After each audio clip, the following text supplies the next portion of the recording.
Penjajahan di suatu negara mengakibatkan peperangan di berbagai daerah, di mana memakan banyak korban jiwa yang terenggut nyawanya. Kali ini kita akan membahas peperangan dan perobekan bendera Belanda di Surabaya. Sebuah perang besar pecah pada tanggal 10 November tahun 1945 di Surabaya, Jawa Timur. Perang ini telah memakan banyak korban. Diperkirakan 160.000 pejuang tewas dalam aksi melawan layanan sipil Hindia Belanda, NICA, dan pasukan sekutu. Korban berkurang karena pertempuran yang tidak seimbang.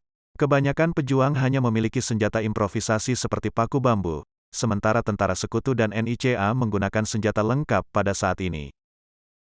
Pertempuran ini dimulai pada tanggal 19 September tahun 1945. Di Hotel Oranye yang sekarang menjadi Hotel Majapahit, Bangau, di hotel, selalu ditandai dengan bendera Belanda dengan warna merah putih biru. Saat itu, beberapa warga Surabaya geram dengan pengibaran bendera tersebut. Pasalnya, Indonesia merdeka dan memiliki kedaulatan sendiri.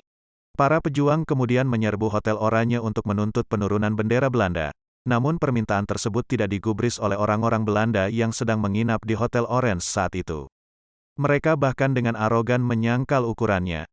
Akhirnya, kepala eksekutif di bawah Gubernur Jenderal Sudirman mengunjungi tempat itu. Kedatangan Residen Sudirman juga tidak diterima dengan baik oleh Belanda. Hingga massa di luar hotel masuk ke dalam dan menurunkan bendera Belanda.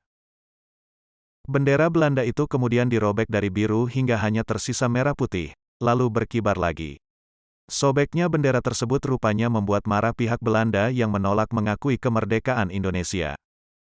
Pada akhirnya, tentara NICA mengikut sertakan sekutu dalam invasi mereka, yang menyebabkan perlawanan demi perlawanan di Surabaya. Pada tanggal 30 Oktober tahun 1945, perlawanan semakin kuat. Bahkan, sebagai bentuk protes, Kiai Haji Hashim Asy'ari, pendiri Nahdlatul Ulama, NU, mengeluarkan resolusi jihadis. Akibat pertempuran ini, Jenderal AWS Malabi, Panglima Tentara Inggris, tewas dalam baku tembak di Jembatan Merah, Surabaya. Kematian Malabi memicu pertempuran yang lebih besar pada tanggal 9 November tahun 1945. Saat itu, Surabaya dikepung dari berbagai arah, dari darat, laut hingga udara.